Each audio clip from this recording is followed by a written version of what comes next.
Riveting content. Empowering your life. Welcome to the Sphere. This episode is sponsored by Sphere Exclusives. Looking for exclusive content from your favorite podcasts here at the Sphere? Head over to sphere.tv/Patreon and sign up today. Body by Royce.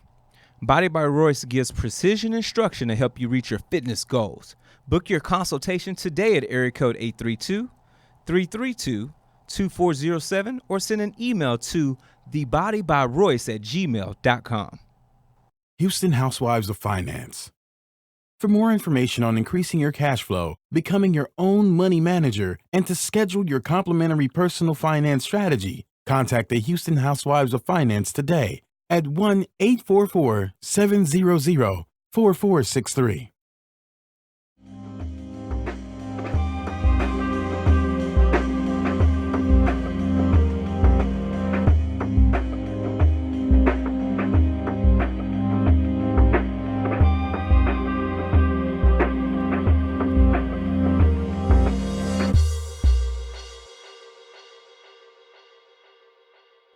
Good evening. We are here at the Docks, here to inspire, inform, and educate you about your health and wellness.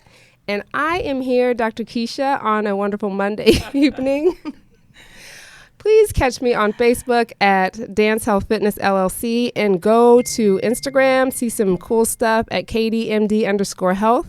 I am your wonderful pathologist and also your health enthusiast, trying to keep you healthy, tell you all the healthy things to keep fit, look good, take care of everything. Right? Keep your body right for the springtime. Body right, body tight.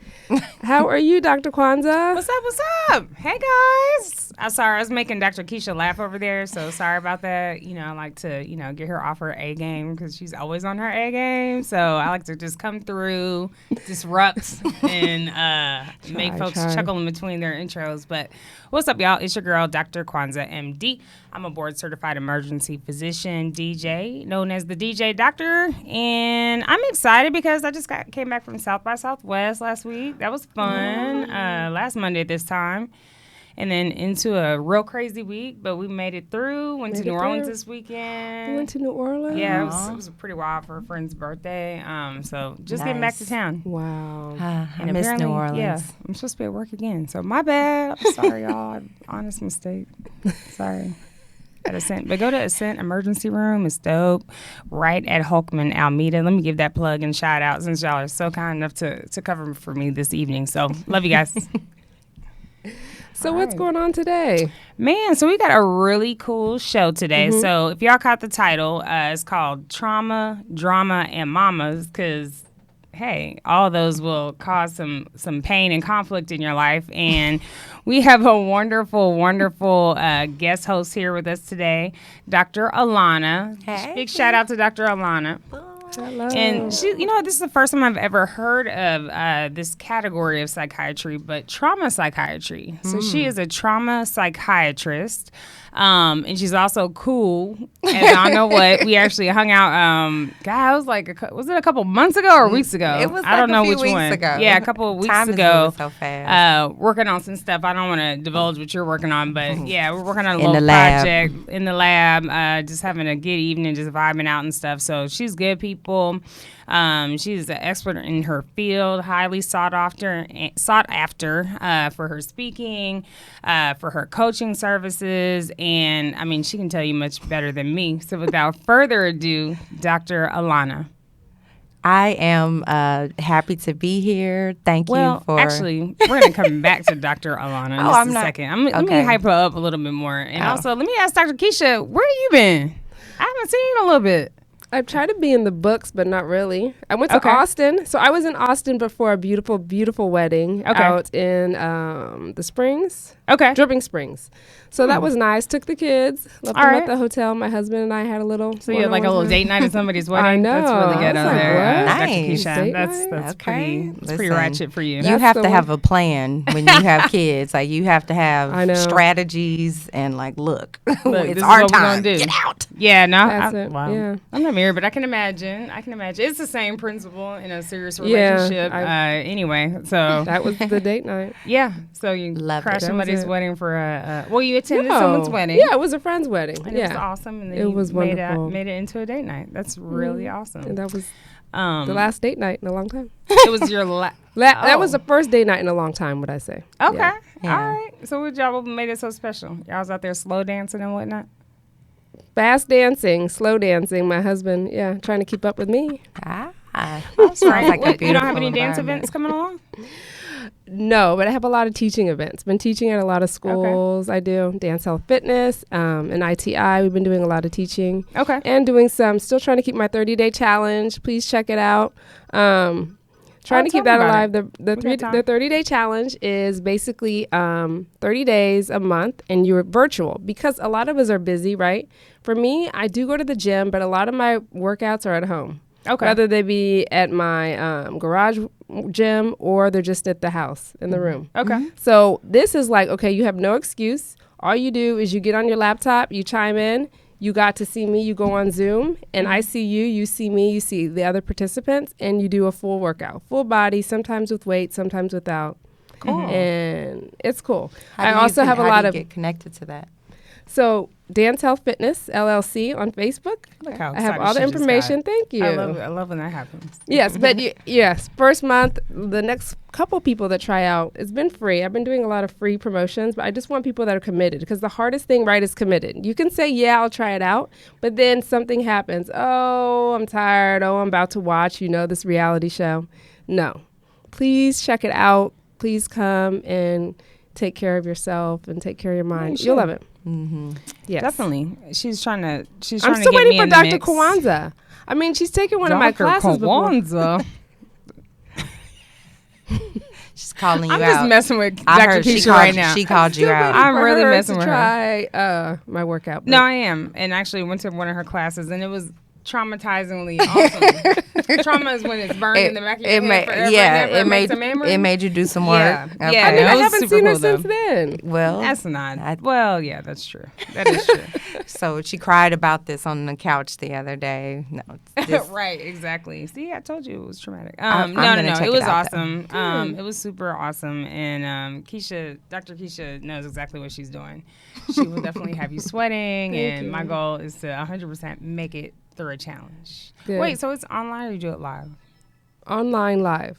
Online. So and what live? happens is twice a week you have to do the online with me. It's like Okay. Tuesday, Thursday, 7:45 at night. Kids down, get them ready to go to kids bed don't for the be night. down at Then 7:45. you get a recording of the video and you get to do that on your What own. You have down. You have your kids down at 7:45. My daughter goes to bed at 8. Oh, that's pretty My son impressive. goes after, but I think he's on his phone. Okay. Yeah. Gotcha. So you just come at 7:45 at night, get your 45 minutes. It will push you, but once you're done, you're done. Yeah. I don't feels spend good. hours at the gym. I don't. Tell them about your workout. I Tell do them some not more. spend hours. What else? What are you doing? You doing some planks in there? You doing some what? Oh, all kinds of stuff. I have basically developed exercises. So I watch people's exercises, but for 20 years through medical school, all that, I've done the heavy weightlifting. I've done all the bench pressing. I've done that, seen that. I've done the running sprints, running hills. Also a dancer, so I do like an hour and a half of dance.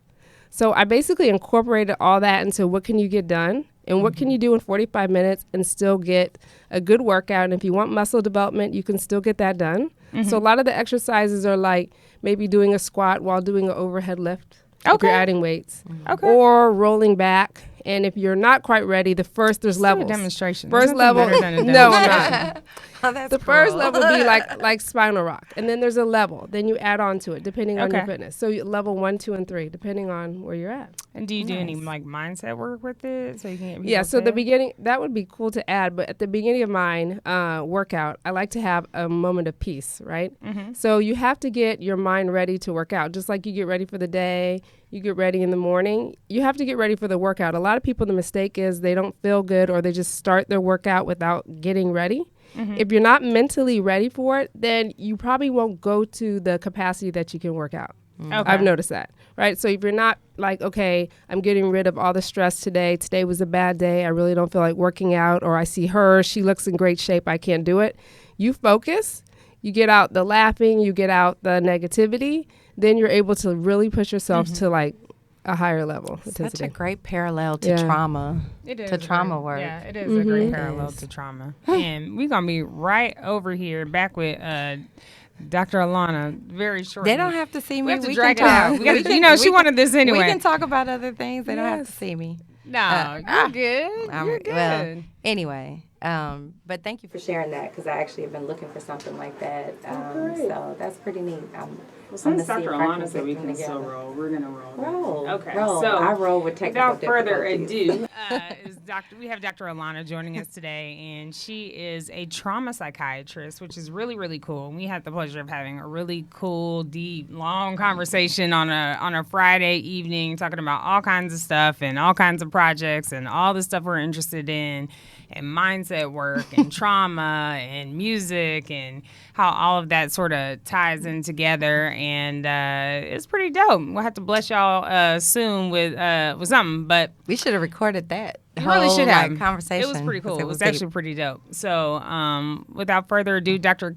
Alana, did I do it already? Did I already? Yeah, but Okay. I mean, My bad. you've known me for a long time. Sorry, we've known each other for a very long time, so I have to get used to her, my new her branding, identity, my new her- branding. Yes, and it's so dope. So forgive me, that's just a personal thing, because I know her for a very long time. No big and deal. So I still look without around further like, ado, yeah. who are you talking to? Dr. Alana. Dr. Alana. I'm a trauma psychiatrist. What does that mean? I'm still defining that as we speak. I think I have spent the majority of my career at the VA treating veterans and people who have experienced their trauma through their military experiences. But a lot of people had traumatic experiences before they even went into the military. It's not uncommon for those things to lead people towards being in the armed forces, period. Right. So I started in the outpatient side, and I got pretty good at that. And they started to notice, and they asked me to be a specialist on the inpatient unit, and treating PTSD. And so I got pretty good at it, because I had to deal with the men and the women, and I pretty much lived with them. They come in for a whole month, and we would try to squeeze in about 12 months worth of evidence-based treatments in 1 month. Oh, that's crazy. Yeah, which is neat, because you see people come in one way and they leave like they're transformed. Right. It's just maintaining the thought process that's the challenge. Yeah. Wow. And so I think that was like one of the unique things, like when we talked, that I think stayed with me, was just about the impact of trauma. But, I think in your own way, or from your level of expertise, like, what is trauma? Like, how do we even define trauma? That is a very good question. But before we answer that and Facebook Live, please make sure you know that this portion of the show is sponsored by The Sphere Exclusive Team.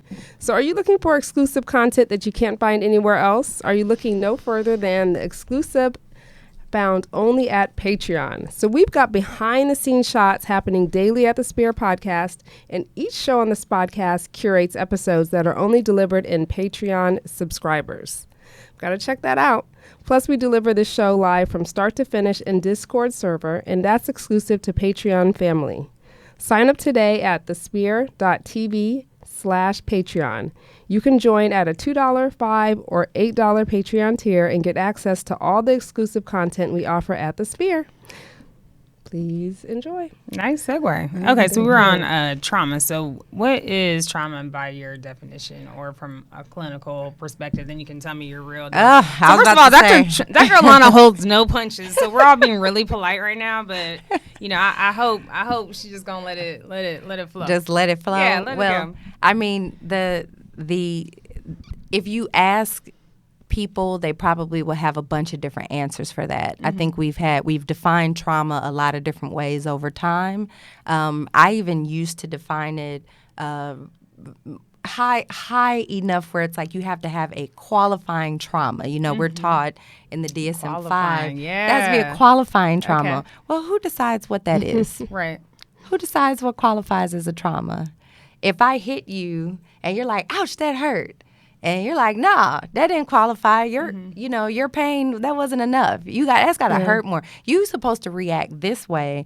And if you didn't react this way, or if you didn't express it, if you weren't horrified, that, there used to be, I think in DSM-4 specifically, they had to be disturbed by the trauma. Okay. But what about the people who see trauma so much that it doesn't really disturb them? Right. It does disturb you, but you don't spaz, so you may not identify it as traumatic in that moment. But it's never. I came to the place using empathy, which I know we'll come back to, where I'm like, I don't get to define what qualifies as a trauma to you. You tell me what hurt, what traumatized you, what's causing pain, what's still shaping the way that you're seeing things right now that's baggage from your past that you haven't dealt with. Because everybody is running all their experiences through that filter of their own experiences in their life that shapes how they interpret those things and how they react to it. It's literally like your mind processing this information is shaped by how you've been taught to think. And that affects how you feel on the inside, Okay. Well, let me ask. Okay, so that's fairly subjective. So from a physician, because we gotta love to be physician-y. We love to. We like boxes. Put little neat boxes on it, right? Check the box. So from our physician-y side, how do you qualify that though when you're seeing someone? Well, at first, I think I thought about it as something that people, we could list a lot of things that cause trauma, right? The most common cause of traumas are natural disasters. Kind of makes sense, right? So like an event and then something happens physiologically and then it's defined as a trauma, or it's just anything that affects Harvey. you? Think about Harvey coming through Houston, right? If you were connected to it, you had some probably terrifying moments, some scary things that happened to you, some potential fear of losing your life, or losing possession or being bodily harmed. You're witnessing that harm happen to other people. By the way, I'm sort of going through how the DSM thinks about how you're supposed to think about these things, right? Metaphor, right? Some Right. Metaphor action. And so are you... when you have tornadoes coming through your neighborhoods and it's actually hitting people and you're in your closet, is that traumatic to you? Was it scary? Do you have a moment where you're like, I'm in fear of my life or whatever? We all are having these experiences. And in that particular moment, I would say millions of people in Houston experienced trauma. After the storm, the first time it rained, I got a bunch of calls from people having panic attacks because they were like, is it going to happen again? And so they re-experienced that traumatic moment in their anxiety because their mind referenced back to that pretty horrible situation. Well, hold up. Before you go deeper into that, we gotta say goodbye to Facebook. But can we flash Dr. Alauna's information for everybody, and then please tell them where they can contact you real quick before we get off of Facebook. Yes. So you can find me on Facebook. You can search for Dr. Alauna, ALAUNA, trauma psychiatrist. It's Alauna Curry, MD. If you're looking up the page. And that's my primary place where every Thursday, I do Facebook Lives called Thursday at noon, Trauma Thursdays, where I talk about this stuff more in depth and leave a bunch of videos and just, address whatever messages people send me. There's no phone number to call because you would not imagine how many people overwhelm me with their questions about trauma. I can only imagine. Car accidents and all kinds of other things. I'm constantly getting messages because look at the world. I have a best friend who's a psychiatrist, and when we come out of church, the line starts to form. You can't get out the door. Yes. You can't get out the door. But I'm sorry. I know we're about to. So you gave all your info. Yes. There is no phone number because don't call her, Don't folks. call me. Don't do it. Please don't. I don't see Message. individuals. Messages I just only. give the information. All right. Well, thank you, Facebook Live. Thank you for tuning in. But you've got to subscribe to get the rest of the show. So subscribe to our show at all platforms. You got iTunes, Spotify, YouTube, iHeartRadio, and anywhere else the podcast is found. But review our show across all platforms and help us build a better content for you. We need to know what you like to hear, what more topics you want to know about. Please give your feedback. Share the entire show with your family and friends from the Spear Network on the Facebook page. And last but not least, support our mission to bring enriched content and inspiring content each and every week. You can do a donation at thespear.tv/donate or get exclusive content daily as a Patreon tier. Sign up today at www.thespear.tv/Patreon. Bye, Facebook. Peace. Cool. All right. All right. Dr. Alana's happy now because we're done with that part. Yeah. But still So on. it'll still be rolling, but it's all good. So just Warning. be cool. Be cool. No, you're good. So we were in the midst of talking about trauma, right? And so you're telling us about the hurt or natural disasters. So you're digging off into that. So, natural disasters, but is a car accident traumatic? Yeah. Even if you're not injured, it's scary. If you even having a small car accident can be scary. So people may struggle to drive after having an accident. Is a bad breakup in a relationship traumatic? How many people? How many people do you have that have difficulty trusting the next person? And that text message that goes off at night is not just a text message; is who are you talking to? Because of the past situation that's shaping the way that they're experiencing this particular one now. Okay. And so when you think about it, like what would a person experience as traumatic? Yeah. There's a huge range of that. And is it traumatic when you are telling someone that they're hurting you or they're bullying, telling someone that what they're doing is hurting you and they tell you that you shouldn't feel that way. Right.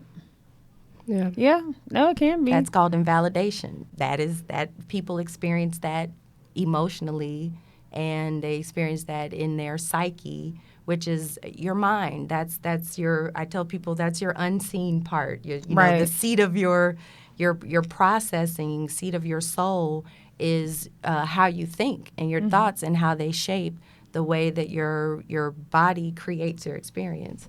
So I sort of walked a strange path over these last few years where I started to reevaluate everything we've been taught. Because once I started to understand the biology to shape people's minds and how they're interpreting trauma, I'm like, we all have this going on, and who's teaching us about that? How can I get some more dopamine naturally? No, I'm just playing. No, Just messing with seriously, Dr. like Alana. what happens is that you get accustomed to when you start wrestling your own self and your thoughts and beating back that animal that makes you want to, on everything. It feels good. You can get addicted to feeling good, feeling healthy, mastering yourself, speaking more clearly, being more effective in your relationships, actually getting your goals and getting the things that you want when you shift out of that mindset of fear. And fear-based illness is killing the human species. Yeah, it is. And so from the perspective of just pathophysiology, what drives that? What's the biggest anatomical structure in the brain or whatever that might control that? The biggest? Okay. Or I'm saying I biggest, won't but say it's the probably biggest. I'll say small. there are. I teach people about 7 brain systems. Okay. 6 of them are primitive. Okay. And we've probably heard of them before. I'll break them down very quickly because I do not want to get in the weeds with it. But your reticular activating system, right? That's that part of your brain that puts your direction and attention out there, right? So have you ever gone to buy a car and all of a sudden your car starts popping up all over the road? Yeah. Yeah. Oh, that's actually, that just happened to me. Yeah. Got you. So that is your reticular activating system. Once you decide that that's what you need to pay attention to, your brain will alert you to that in your conscious mind. So it changes what you pay attention to. It also does that it does that on good things, but also does it on bad things. So people who experience trauma, their mind is now like shaping what they experience based on what they are fearful of or what they are attempting to be alert to. Yeah. So the same thing happens to a person, like I recently had a very minor fender bender. But when I was driving, my mind kept wait a minute, hold on, seeing that, oh, this person's kind of merging. And I found my amygdala, which is like the second brain system you need to know about, creating anxiety in me and making me want to jerk the wheel or whatever else, because your amygdala is the part of your body that creates the emotions that you experience. But it does it based on what you think is happening, what you are perceiving in your individual bubble. So I was making myself less safe because my RAS was picking up on all these things, and my amygdala was driving a emotional process in my body. Of course, I know these things happen, so I'm aware of it, and I can turn that down. But imagine people who have not been taught this about their brains. And by the way, you guys are doctors, and they didn't teach us this. I mean, very minimally, not enough to make a huge impact. But it's interesting learning about it. And I'm sure you can say from the pathophysiology side, it's really interesting in learning about this more just on my own outside of just clinical medicine about amygdala hijacks, and then you start to apply it to your own life, and you're like, I probably do this like all the time. Like my whole job basically is one big amygdala hijack. One big amygdala. So it's interesting that I ran there or went into that field. So it's like it's interesting now, like looking in retrospect, learning these pathways that you're describing now about the brain, and just even applying it my own self. So it's that's interesting. So I'll tell you a few more parts real quick. Your number 3, your somatosensory cortex. That is the part in your brain that registers pain. It registers physical and emotional pain pretty much the same way. It doesn't distinguish. Therefore, you don't have, like, when they put people in the PET scan machines and they watched their reactions when they poke them or when they create another physical pain sensation, your somatosensory cortex does the same thing as getting rejected or called a name or feeling abandoned or bullied or whatever else. And it can create mild to severe pain. So who hasn't really had their feelings hurt? It's not all in your mind. There's actually places in your brain that are creating a physical pain sensation when you are hurt. I don't know anybody that has not had times where they've severely felt psychic pain, but we're all kind of taught that's like this nebulous stuff that doesn't really exist and you're not supposed to have. You can't help but have emotions, but they tell us that they're bad. They tell us we're not supposed to have it, or we're not when we have fear before our MCATs and all these other exams, like there are people who go in there that are smart, but their anxiety and their amygdala and their RAS and their traumas are like shaping how they're experiencing that moment in that test, and they can't get their best stuff out, because their mind is clouded. So a fourth system is mirror neurons. We mirror behaviors that we take in. So all this stuff we're putting in, music, TV, the environment in your life. Have you ever been around somebody and they say something a certain way and you're like, oh, I don't like how they say it. It sounds weird to me. And then later you find yourself saying, you're like, I can't get it out of my head. That's your mirror neurons. You can take a human being and you can put them pretty much anywhere in time, space, or history, and they will adapt to and soak up what their environment teaches them and how to think. So that even the definitions of words that we have, like this color, well, it's black, but it's negro, and it's something else in somebody else's language. And those are just subjective ways that we have to think about these terms, but we treat it like it's money. Like my version is the version. Right. And so we run into these places where we don't understand, everybody has a different perception and interpretation. So mirror neurons, biochemical matrix. We all have adrenaline and norepinephrine and dopamine and serotonin and all these things that just they dump in our body, and they make your mind foggy, they make your head hurt, they make your body hurt, they make your blood rush, but they perpetuate the emotions that are triggered by your perception and what you think is happening. So when you're experiencing all of that chemical rush, that addiction and all that stuff, like those things actually have real consequences that we're not identifying in real time. The last primitive brain system is your brain reward system. Everybody's got one. We're all addicted to stuff, but we're like, okay, those people have a cocaine addiction. That's that white powder. It's illegal. Right. But we're addicted to salt and sugar. They put that in our food. They put that in everything. Try going without salt and sugar. You're tweaking in days. And so all of these things, like the way that we think about these brain systems, we're not putting two and two together, that our biology is driving 99% of the behaviors that you're seeing in the world today. And we have a prefrontal cortex, that best brain, we are barely using. And it just takes intentionality. They tested people's prefrontal cortex, even very intelligent, educated people like us. And they found that we were using 10 to 15% of the capacity of our best brain. No, I believe that because, like, when I get on one, I mean, I could be a baby genius. And so, like, stuff happens, and it's funny. I mean, I think you're right, but it's like you get distracted or too much noise gets in the way and you really can't see all your potential. But someone who can show and shape your potential is Body by Royce. So shout out to our show sponsor, Body by Royce. So are you looking for an experienced professional to help you maintain or even jumpstart that healthy lifestyle you've been seeking? Well, then look no further. Set up your free consultation today with Royce Thomas, owner of Body by Royce. His precision instruction and motivation is just what you need to reach your fitness goals. He will assist you with focus on healthy, all-natural training as well as dietary plans. Whether you need personal, group, corporate, or sports elite training, his expertise will definitely get you on the right track to a healthier lifestyle. Book your consultation today at area code 832-332-2407 or send an email to thebodybyroyce@gmail.com. Please let that cough out. Just let it go. Okay. I've been battling this Dr. cold Alauna was for trying to cough, y'all, and she felt traumatized by the sorry. fact that she was told not to cough into the mic earlier.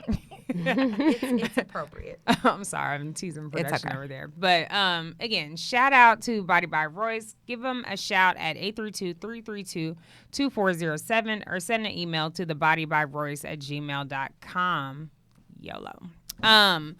So we were kind of, just on this concept of trauma. But so when you get into a situation where things can be so subjective, how does one interpret that information, or how does one, in your expertise, how do you, or even vague information, how do you interpret vague information that people present, or how do you identify that, what if you don't even know it was traumatic? What if it's a child? They can't even tell you it's trauma. I'm sitting here with the one. Yeah, I don't even know why I brought this piece of paper for Dr. Alauna, because this is what happens every time we talk. I mean, give me like a scenario, or give me like something more specific, and I'll tell you how to apply. Okay. I hate you for that right there. Make me do all the work. No, so I guess what I'm thinking or what I'm trying to get at is like, so if somebody's like vague, they're just, I don't feel good or I don't feel right, and they can't pinpoint it on a particular scenario. Let's say they're just down on life, like they don't know why. Okay. They have no, like, how do you start with that? Because I think people don't, like what you said from a perception perspective, there's many things that happen to people that they would never really signify as trauma, but it has shaped a part of who they are, right? Or in a major way without them even knowing. And that's kind of why I brought up the mama's topic, because we have no idea how much our parents love y'all, but they can mess you up, yo. They mess you up. Right. And so, I think, sometimes people don't even know that trauma is in the equation when there might be, or you become so equipped to dealing with trauma that you don't even see trauma anymore. Yeah. Well, you have your defenses built up because you learn to, when you're experiencing pain in your somatosensory cortex that nobody can see or acknowledge or is even validating is happening, you're usually told, like, you're not supposed to feel this, you're not supposed to have that. So, first of all, we are emotionally incompetent as a species. We do not have, even the experts are struggling with understanding and putting words to their emotions. I actually, have taught some of this stuff and quizzed doctors and people who are psychiatrists and psychologists and social workers, and I asked them to name as many emotion words as they can in like 60 seconds, and people find that difficult to do. You think about how many emotions, there's so many words for anger, we probably could go all day if I just said name a bunch of anger words. But when you ask people to name words other than anger, they have a really difficult time saying more than like love and sad, and we have a difficult time with that vocabulary because we've never talked about it, we've never worked on it. So my empathy approach, the framework that I use is LOVE. So I love acronyms. I try to help people remember mnemonics. You know how we do. We make up something so we can remember. So LOVE. The L is listen with suspended judgment. You're going to make an automatic conclusion because that's how your brain works. Boom. You've already decided that what you can see, this is what I'm working with. That is just normal human behavior. We're animals, human spirit, get over it. That's how we're built, right? And so we are going to draw conclusions with this brain. But we have to remember that you're only seeing this little bitty piece of the puzzle. And even what the person tells you is coming through a dusty eyeball, mental I picture people walking around in an invisible bubble of perception, and your RAS is like this brown, like window tint on your perspective that's just honing your mind to see all the trauma. And that's how people are often experiencing and so remembering the world, So it's interesting because I think we apply that concept like in, traditional clinical medicine, right? In terms of when we look at a study, we want to remove any potential bias, but yet we don't apply that in our own life to examine situations. And that's actually a really powerful statement because half the time it is like you're already perceiving before the situation has unfolded, or you've already put a label somewhere where we treat our perceptions like they're fact. And so you can't treat your feelings like they're fact. You're going to draw a conclusion, but then the O is observe the emotions in yourself and the other person, right? You can't see emotions, but you have to pause and be intentional about looking at what, are they red or green? I just keep it real simple. You can usually tell red or green, right? Are they feeling bad red or feeling good green? V, validate the perspective. We're going to be coming to this from two different bubbles of perception. Mine is real, yours is real, but we're probably going to disagree on it. Find the words to get across that gap. And it starts with saying, I can see how you're experiencing it that way. I don't have to agree with you. I don't have to like what you're saying. In fact, most of the time I'm going to completely disagree with what you're doing. But I have to be able to see where you're coming from before I start drawing conclusions and giving perspective from just my version of this. And then E, express yourself skillfully, creator. All of us have the power to be loving or be harmful to other people, and if you see that person as another soul walking around in a body, and you can damage them with your words, or you can heal them. You can be a bringer of light or bringer of pain, and really wrestle yourself mentally. I can see you better than you can see yourself right now, and vice versa. You can see me better than I can see myself. We're designed to be mirrors of each other, but we're so harsh and judgmental and just in this trauma thinking that we're literally creating this internal experience. Like we're creating hell when it could be heaven. We create war when it could be peace because we're still primitive. We're in survival mode, and we haven't learned how to flip our thinking into thrive mode, basically. Oh man! So that's what Dr. I teach. Alauna just gave you all the pearls. Hold on, we got to give some love to our sponsor, the Houston Housewives of Finance. I mean, so make sure you spend some finance Dr. Alauna's way. I mean, she just broke it all the way down. She broke it all the way down. So did you know that only 4 states in the United States offer financial education? So 33%, or more than 77 million of Americans, don't pay their bills on time. 39% of Americans carry credit card debt from month to month, and 39% of adults say they don't have enough savings. Don't become one of these statistics. I can do it. Let Houston Housewives of Finance advise you on increasing your cash flow and becoming your own money manager by scheduling your complimentary personal financial strategy. Contact Houston Housewives of Finance today at 1-844-700-4463 or email us at info@houstonhousewivesoffinance.com. Ask us how you can participate in a complimentary financial literacy workshop near you. Houston Housewives of Finance are the new faces of the new age of financial services. Double dog you to say that. I love Two that. times. I love that because time. that's basically I'm just teaching the emotional side of that. We have emotional incompetencies, so we're having emotional disability demonstrated every day when we turn on our TVs and our news cycles.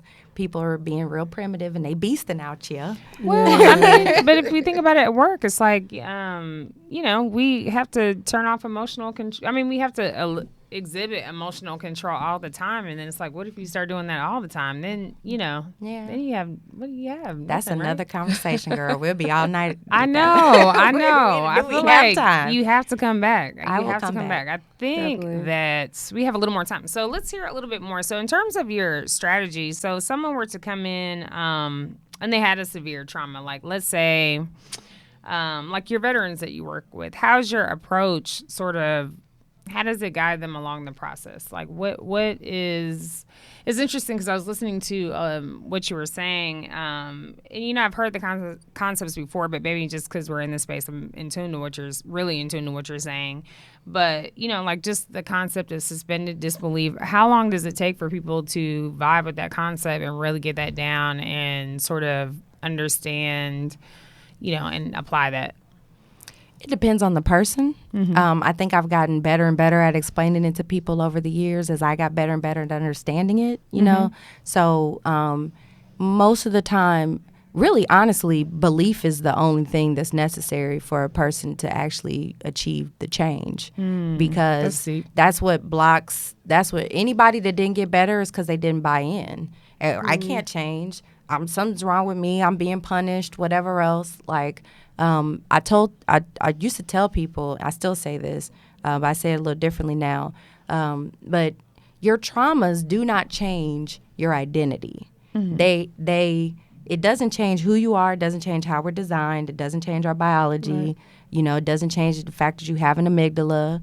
Nothing that happens to you changes your identity and who you are. But think about how often we define ourselves by our traumas and define ourselves by the messed up things that happen to us in our life. And so when you talk to people and they're like, well, this happened to me, I can never be that. Or I came from this hood or this zip code, I can never be that. Or these people do this, I'm blocked forever from being the success that I want to be or whatever else. Trauma is actually just a belief system. It's a way that your mind starts to get programmed to process things, and it really is paper thin. Right. What's the cheat code? It's paper I'm just thin. I'm saying. giving the cheat code. Yeah. I tell people DONE, done with trauma thinking. Trauma thinking is shitty. It's subjective, harsh, intense, terrorizing to yourself. So when you are making those, treating your bubble of perception as if it's fact, you're disconnected from a whole fucking reality that exists. Yeah, basically. And your mind, and you're bouncing around creating primitively versus learning how to really be intentional and slow down. Like, okay, wait a minute, let me think. Well, because that's a little bit more challenging. That's a little bit more. People aren't used to being. We're used to being fed, right? Well, We're used to be. But herein lies the problem. Yeah, we're used to being fed the everything. difference in how I teach it is that I'm not going to do the work for you. I'm going to give you the tools to do the work. Think about this thing descriptively, objectively, non-judgmentally, and effectively. DONE.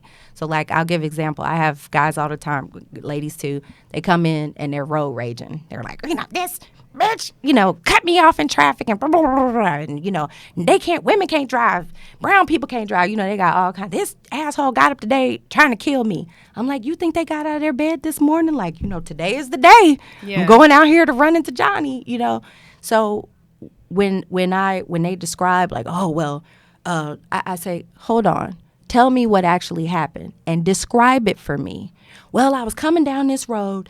Well, how fast were you going? Well, I was going about 45 miles an hour. And then, where'd the person come from? Well, they were over here, and she was going to make a right turn. She turned in front of me. I had to slam on my brakes. I almost ran into her. You had an accident? Well, no, I didn't. I almost did. Oh, so you were afraid. Well, I wasn't afraid. Just try. Well, wait a minute. You said y'all almost crashed. So you did feel, yeah, but so you're angry because you're never just angry. There's always something underneath it. But people don't recognize the fear. They don't recognize those things because they don't have the language for it. So I'm like, okay, well, this person turned in front of you. You had to hit your brakes. How close did you come? Well, really, it wasn't that close, but it could have been.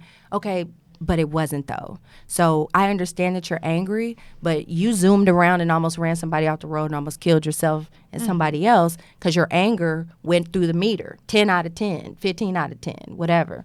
But if we think about this thing descriptively, objectively, non-judgmentally, meaning this other person gets to have a space in our mind to consider. In her little bubble of perception, she's like, I totally forgot that I left Billy's lunch and I got to turn around and oops, she's pulled down in front of you. First of all, she don't even know you cussing. She didn't even know you mad. She didn't get out to kill you today. But people are operating in their little bubble without realizing everybody's designed like this. Mm-hmm. And so when you really slow it down and think about, like, you can be angry, but now I'm 6 or 7 out of 10 angry. We didn't have a car accident. That person may not have even recognized what happened. Thankfully, I'm paying attention and I'm driving for everybody, and I was able to stop my car and nothing actually happened. But if I let my anger and my amygdala shape my response, my primitive behavior might get me locked up in jail. Right. Man, Dr. Alauna, you gotta come back. Will you come back so we can finish this conversation? Of course. This is awesome. Yeah. I really hate we gotta normally we can just roll, but it's okay today. But that just means you gotta come back, right? So we frame it any way we want. I'm here. So this is Dr. Alauna. We're so glad to have you here. Tell everybody where they can contact you. Not call you, but contact you. You can send me a message. I'm on Instagram at Dr. Alauna, a DRALAUNA. Don't forget the U. Everybody be leaving out my U. Don't leave out my U. I got a little U in me. All right. So on Facebook is Dr. Alauna, trauma psychiatrist. You can search for that, or you can go facebook.com/Alauna, ALAUNA, Curry, CURRYMD. And I'm on Twitter, Dr. Alauna, all that stuff. I'm getting out there. I've had to come out of my shell and, I know. give so the funny. power to the people. Dr. Alauna just busts back on the scene like, I'm here. And she is just, but I love it. I think, what you're saying is really important, especially in this world that we're in now, which everything seems or can be very selfish and self-motivated. So to step outside of yourself and see how those things can, impact everybody else around you and then mirror back into your own life. It's really pretty deep.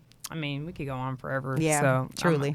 We'll shut it up. But we always enjoy having you, and we want you to come back. I'm here. All right, cool. Because, we got round 3, and I don't even know why I spent time. Y'all wrote this little running show. Yeah, you did. With articles and whatnot. I was like, okay. And stuff. I guess we're not doing that. Yeah, and I really, I have an expert sitting next to us. And anything you want to throw in, Dr. Keish? I'm just happy to be in the room with you. We haven't seen each other in a while, so we've been just on different. Good energy. Yeah, good for flow. sure. Happy Monday. Yeah. Thank you for coming. Thank you for having me. And hopefully you can come do my 30-day challenge, not 30 minutes.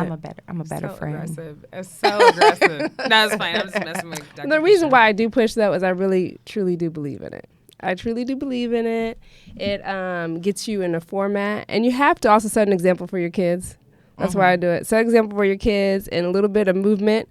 You got your muscles, but you got your heart muscle, and you gotta keep it moving. Plastic surgery won't cover it up. Yeah, it eventually it'll come back.